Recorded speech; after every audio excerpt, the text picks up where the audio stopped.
dan damai sejahtera dari Allah Bapa dan dari Putranya Tuhan kita Yesus Kristus besertamu.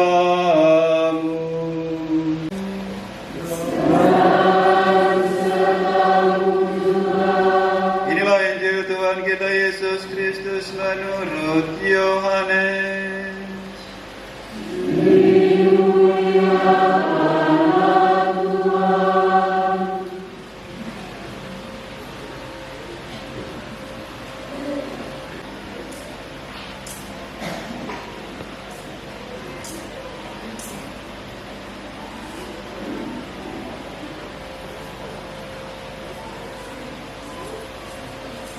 Pada hari Minggu Paskah, pagi-pagi buta, Maria Magdalena pergi ke makam Yesus dan melihat bahwa batu penutup telah diambil dari pintu makam itu.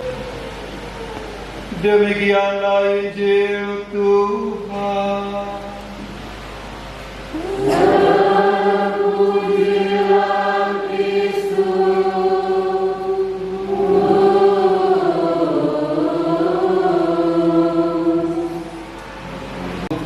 Konfrater, saudara-saudari umat beriman yang terkasih dalam Kristus Tuhan. Haleluya. Haleluya. Ya, selamat pesta Paskah. Ya, pagi hari ini lebih jelas untuk lihat muka ya. Daripada tadi malam itu memang gelap. Kita mendengar, tapi beberapa yang duduk di depan ini bisa lihat. Tapi yang jauh di belakang sudah umur 70-an, 80-an itu sudah bisa lihat pakai lilin ini. Jadi pagi ini lebih jelas, lebih terang. Lilin Paskah bicara tentang terang. Kebangkitan Tuhan membawa sukacita dan kegembiraan untuk kita semua. Ada 3 hal yang boleh kita renungkan pada kesempatan ini. Yang pertama, sharing iman dari para murid Tuhan. Petrus dia katakan begini ya dalam bacaan pertama melalui kisah para rasul. Kisah para rasul artinya kejadian-kejadian yang berbicara seputar pengalaman iman para pengikut Tuhan Yesus. Kisah para rasul, kisah, cerita, sesuatu yang berhubungan erat dengan pengalaman keilahian Tuhan kita Yesus Kristus, dan mereka itu adalah saksi-saksi sejarah. Yesus punya 12 rasul. 12 rasul itu punya lagi murid-muridnya. Petrus punya murid-muridnya. Yohanes punya murid-muridnya. Andreas punya murid-muridnya, tapi bukan tapak Andreas di sana. Mereka semua itu punya murid-muridnya. Lalu kitab suci ini sudah jadi. Mereka mau tulis di mana, mau taruh di mana. Kitab suci itu mengatakan demikian. Jika semuanya menulis tentang Tuhan kita Yesus Kristus, seluruh dunia tidak bisa memuatnya. Pengalaman mujizat keilahian Tuhan kita Yesus Kristus telah begitu menggemparkan banyak umat orang-orang Yahudi yang akhirnya mengikuti Tuhan kita Yesus Kristus yang bangkit mengalahkan kuasa dosa. Murid-murid para rasul itulah yang kita sebut sebagai bapak-bapak gereja. Dan mereka itu adalah saksi-saksi sejarah tentang perjalanan gereja awali hingga detik ini, saat ini, di tempat ini. Siapakah mereka? Mereka adalah Petrus, yang Tuhan katakan kepada Petrus, "Hai Petrus, kepadamu kubangun gerejamu,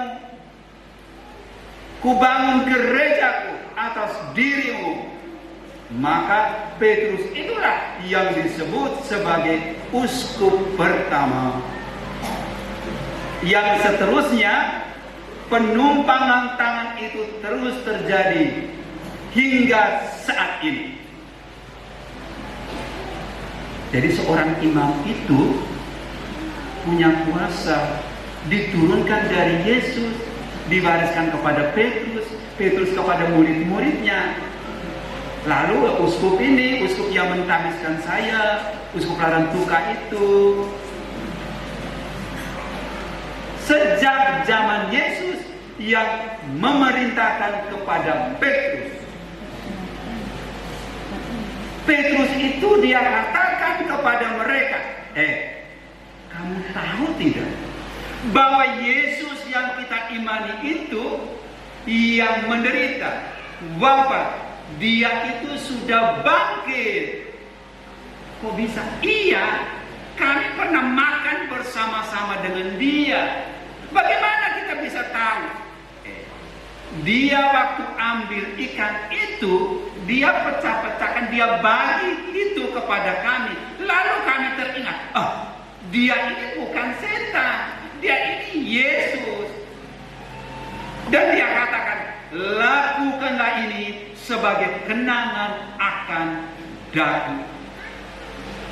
Padahal dia sudah bangkit dari antara orang mati, namun dia masih menunjukkan kekuasaan, kewibawaan, kemuliaannya, agar mereka yang mengimani Tuhan setelah melewati satu babak penderitaan, imannya tumbuh, berkembang, walaupun harus melewati suatu penderitaan dan salib.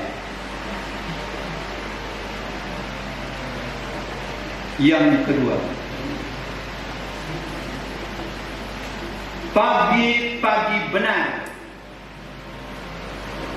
Kita lihat, kita punya ini ya, anak-anak OMK begitu kreatif ya, mereka buat itu batu penghalang terbuka.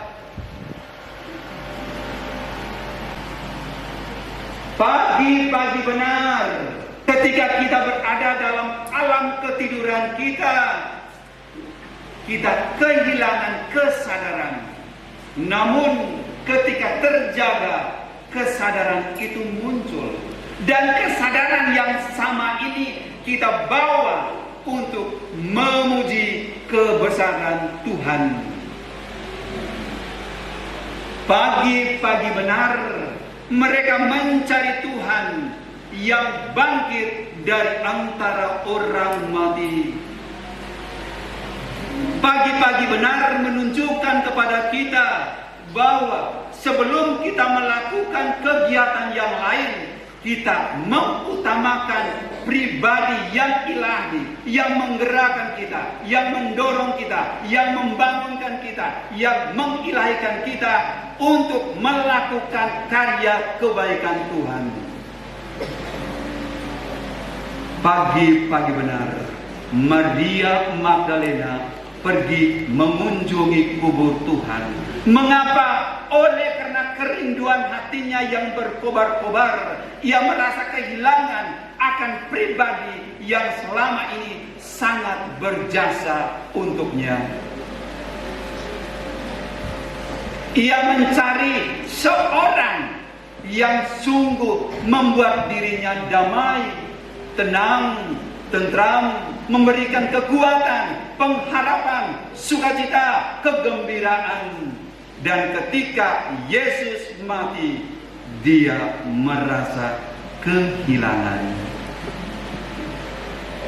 Kehilangan sesosok Yesus ini tidak membuat dia putus asa. Masih ada seberkas harapan yang ada dalam dirinya, bahwa Yesus pernah berpesan kepadanya, dosamu sudah diampuni, jangan lagi berbuat dosa. Kalimat yang demikian inilah yang menguatkan Maria Magdalena untuk berubah. Kalimat yang positif inilah yang mendorong dia untuk selalu ingat akan pribadi yang telah menguatkan, membesarkan, memberikan sukacita atasnya. Sehingga ketika pribadi itu hilang darinya, ia harus mencari.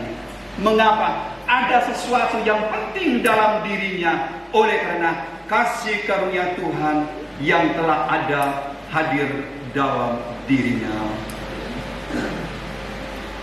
Yang ketiga, batu itu terhempas keluar. Apa itu batu? Batu adalah penghalang diri kita. Dia harus digulingkan, dia harus dipatahkan, dia harus disingkirkan. Begitu banyak batu-batu penghalang dalam diri kita yang ada di sekitar kita, yang kadang-kala kita hanya menyaksikan dan membiarkan batu penghalang itu tetap ada. Apakah batu penghalang itu, dan bagaimanakah batu penghalang itu bisa terlepas dari dalam diri kita, dari mereka yang berada di sekitar kita? Batu penghalang itu membuat kita putus asa, kecewa, hilang harapan, berada di tempat saja. Kalau pagi-pagi benar kita punya orang tua dulu, nenek moyang kita sudah pergi ke kebun jam 4 pagi, jam 5 pagi, itu mereka bangun pagi-pagi itu. Mereka pergi ke kebun. Jam 9 mereka sudah pulang. Bukan jam 8 baru bangun tidur. Ada yang jam 10 lagi. Dia baru bangun, orang sudah pulang dari kebun. Lalu orang cabut ubi baru dia bilang, ih saya, itu ubi kau punya ubi banyak ya. Dia kagum-kagum. Tapi kalau kagum juga baik. Tapi kalau misalnya dilihat, wih itu mama bapak pikul ubi begitu banyak, 1-2 karung, dia lewat ke sana lihat, masih ada beberapa ini. Bapak mama itu datang minggu depan sudah tidak ada. Karena apa? Bangun jam 10 tadi.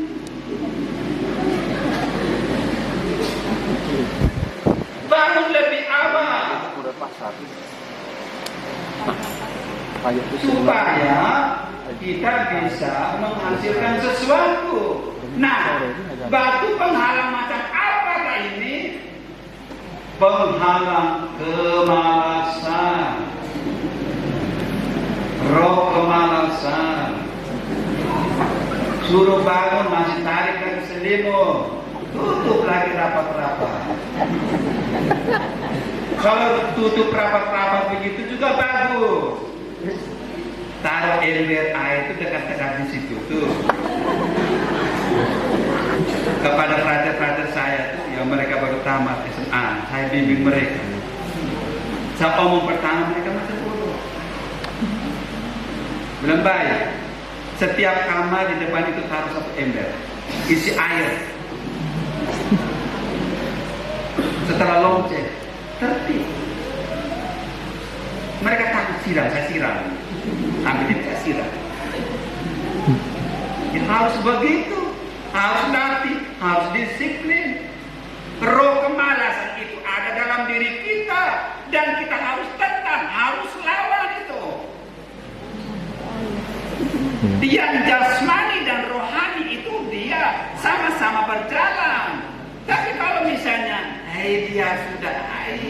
saya sudah tidak bisa. Saya punya suara itu kalau omong bagus, tapi kalau nyanyi tidak bisa. Ngomong bagus. Lagu gereja itu tidak bisa, tapi lagu DJ, wah.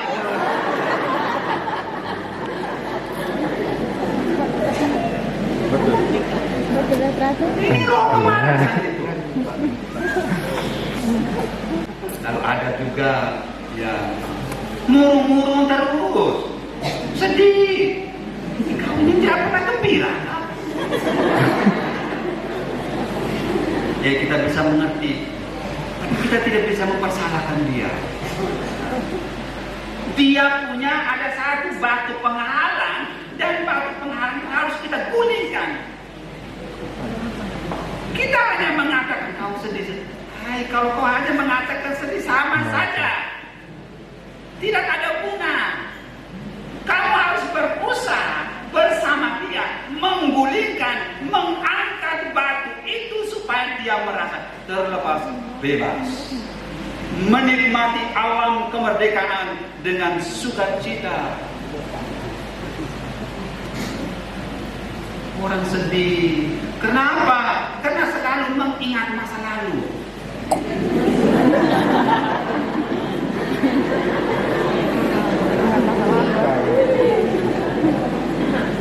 Tapi mengingat masa lalu juga baik juga, bukan buruk saja. Pastor bilang dalam khotbah kemarin, kita tidak boleh mengingat masa lalu. Lalu kita mengingat masa lalu tentang murid-murid Yesus, itu kan masa lalu juga. Masa lalu yang dimaksudkan ini begini.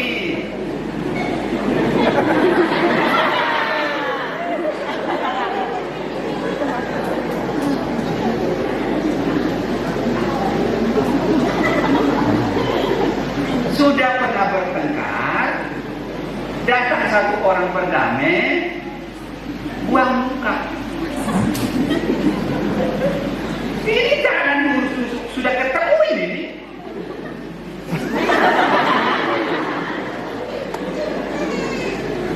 Buang muka. Seolah-olah di sebelah ini batu kayu. Dia mungkin kalau batu yang berubah jadi batu bulat, ukiran itu baik. Tapi dengan cemberut, dengan seketika dia muncul amarah. Ini yang dalam diri kita adalah roh kesedihan. Tidak ada sukacita, tidak ada kegembiraan. Lalu bagaimana ini? Tuhan katakan, kamu harus berdamai. Bagaimana bisa berdamai? Pertama itu harus terima. Tidak mau terima. Yang gaji setiap bulan 2 juta, maunya 3 juta. Itu tidak terima. Sudah gaji 2 juta, mau cita-cita beli mobil. Nah, itu bagaimana? Itu tidak terima, itu namanya. Bisa. Bukan tidak mungkin. Bisa. Pelan-pelan. Tabung dia. Kenapa? Hanya kebutuhan yang harus kita penuhi. Ada bayar listrik, iuran air, iuran desa, belum lagi aksi puasa Natal, aksi puasa Pasca. Itu semuanya itu ada. Lalu ketika orang sodor ini ada aksi puasa, kita baru bayar kemarin ini administrasi permandian baptis, ini sekarang lagi aksi puasa, aksi Natal lagi, belum lagi ini sebentar bayar. Terlalu banyak itu. Gereja Katolik tidak minta sapa 10 Tahu sapa 10? Kalau sapa 10 itu kalau kalian punya gaji 4 juta setiap bulan harus kasih 400.000. Gereja Katolik tidak minta itu. Saya ikhlasnya. Makanya uang ini, uang masih biru-biru. Saya ikhlasnya. Itu gereja Katolik itu kaya sekali. Tidak ada pemaksaan. Yang dibutuhkan itu adalah kesadaran. Tahu tidak kalau kemarin bencana alam di Lembah Kayu, uang dari mana? Yang tiba-tiba sumbangan dari KBI itu muncul, berapa truk itu? Ada beras, ada terpal, ada mie, bihun, apa semua itu, kecap, ajinomoto.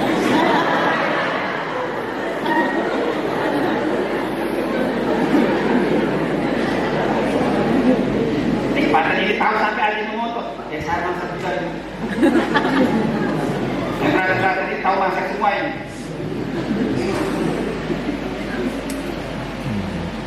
Itu dari iuran yang kita kasih itu. Misalnya kita kasih ada 10.000, 20.000, 30.000, itu dibagi. Bawa ke keuskupan ambil berapa persen. Bawa ke KBI, bawa kasih ambil berapa persen, nanti kirim ke rumah sana. Nah sekarang peperangan Rusia dan Ukraina, Vatikan kucurkan uang itu, biaya hidup orang yang melarat di sana, banyak pengungsi itu. Uang dari mana? Uang dari bapak mama yang kumpulkan aksi puasa Natal, aksi puasa Paskah itu maksudnya. Uang itu yang dipakai. Jadi jangan pikir uang 5.000 itu tidak bernilai, sangat bernilai. Bagaimana 5.000? Iya begini, biar kamu dengar 5.000 itu begini ceritanya. 2.000 taruh di Keuskupan Larantuka, 1.500 taruh di KBI, 1.500 itu taruh di Vatikan sana. Supaya kalau di Lembata banjir kemarin itu terjadi, 2-3 hari sejak itu tuh orang sudah bergerak.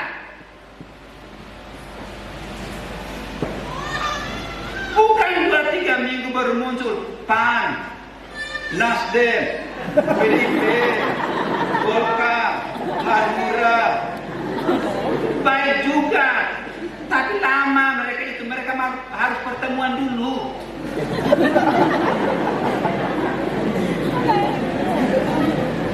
Tunggu pertemuan, orang sudah mati.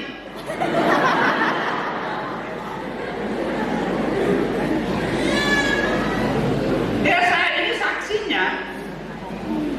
Waktu gempa bumi di Yogyakarta tahun 2006 itu,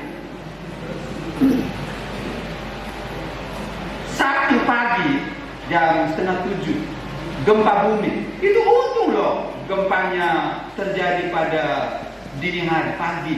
Kalau malam hari begitu banyak manusia yang meninggal gempa. Karena daerah Pulau Jawa itu jarang sekali terjadi gempa bumi, sehingga orang-orang dulu bangun rumah itu seadanya. Kalau tidak di Flores ini beda, sudah biasa dengan gempa. Jadi kalau mau bangun rumah, bangun yang kuat. Jangan beli besi 4 mili. Ada di Kampia saya tahu, sampai dengan besi 16 mili bisa tahu. Kami bisa dilayani oleh orang-orang Katolik. Terima kasih. Besoknya saya dapat berita dia sudah meninggal.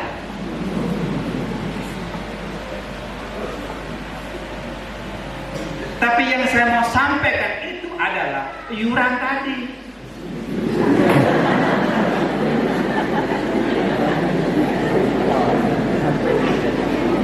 Hari Sabtu gempa bumi, hari Minggu malam 6 truk itu sudah tiba di Yogyakarta. Mobil tronton ini. Bawa apa? Bawa terpal, bawa beras, super mie, kecap,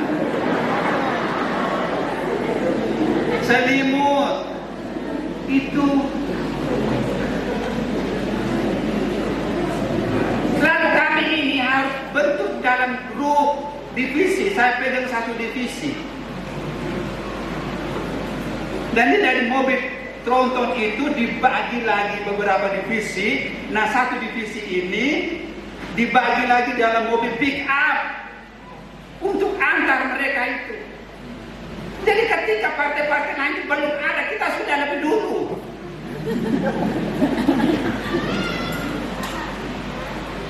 Karena apa? Punya struktur organisasi yang jelas. Bukan pecah-pecah. Tinggal saja orang telepon, iya, kami butuh beras 5 ton, drop. Kami butuh selimut 1 truk, drop. Kami butuh terpat, drop. Uang dari mana? Ini 5.000 tadi. Yang 20.000 kalian kumpul tuh. Itu maksudnya. Nah, ini adalah penghalang batu tadi ya. Kenapa? Karena tidak ada pencerahan sebelumnya dan itu batu penghalang. Sehingga ketika beri itu ada ngomel-ngomel. Kenapa? Karena tidak tahu. Sekarang sudah tahu Nah, kalau sudah tahu begini kalau sebelumnya 10.000, saya tambah 5.000, 15.000. Itu betul. Bapak, Ibu, saudara-saudari, Kristus telah bangkit membawa sukacita dan kegembiraan bagi kita semua. Sukacita, kegembiraan itu bisa kita hayati jika kita menerima situasi. Kita terima dulu, lalu kita renungkan baik-baik itu bahwa di dalam kegelapan juga masih ada titik terang. Coba renungkan itu baik-baik.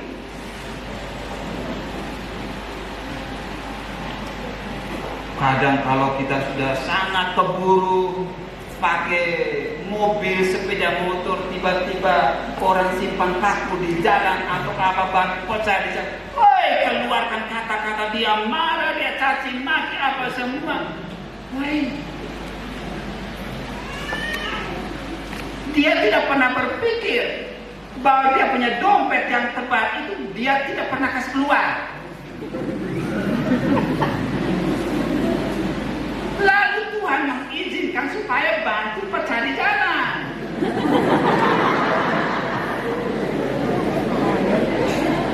Karena apa? Tidak jauh dari situ ada bengkel.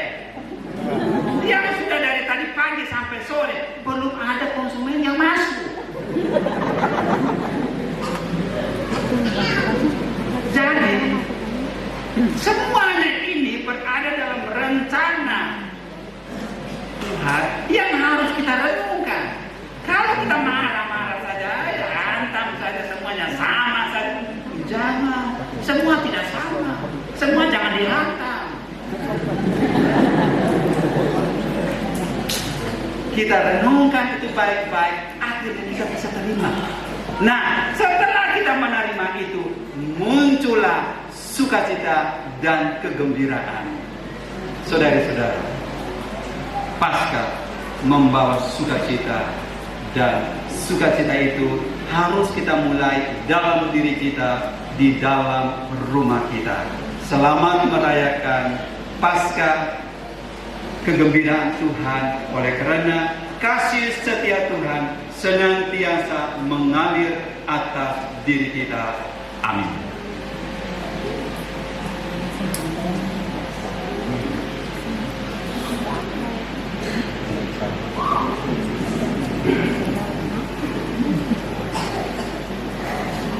Dan menolak godaan-godaan setan dalam bentuk tahyul, perjudian, dan hiburan yang tidak sehat. Apakah saudara-saudari menolak segala tindakan dan kebiasaan tidak adil dan tidak jujur yang melanggar hak-hak asasi manusia?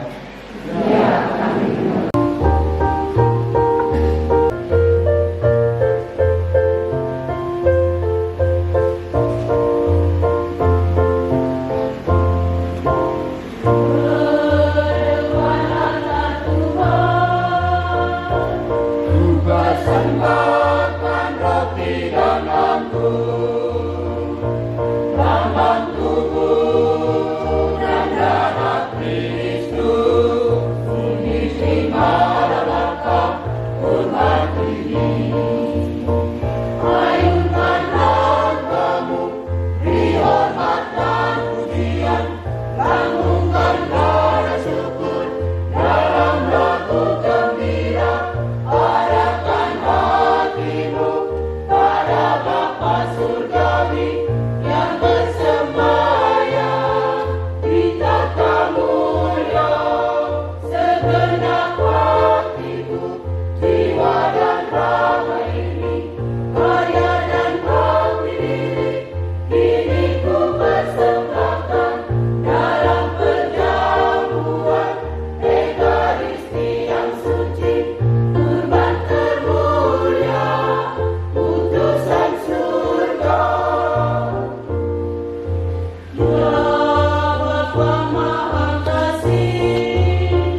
Kita tundukkan kepala untuk menerima berkat Tuhan. Allah yang Maha Kuasa, yang oleh perayaan Paskah hari ini Engkau memberkati saudari-saudara, melindungi mereka dari segala bahaya dan dosa.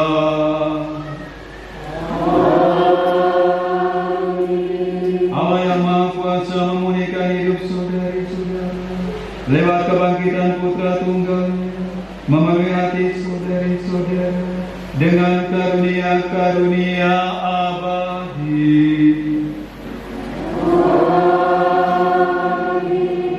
Oleh kerajaan Allah yang mendorong kita untuk memperingati hari sengsara Tuhan dan merayakan sukacita Paskah, kita diantar untuk memasuki pesta sukacita abadi. Oleh kerajaan Allah yang Maha Kuasa, kita dibimbing, dilindungi, dan diberkati Bapa dan Putera dan Roh Kudus.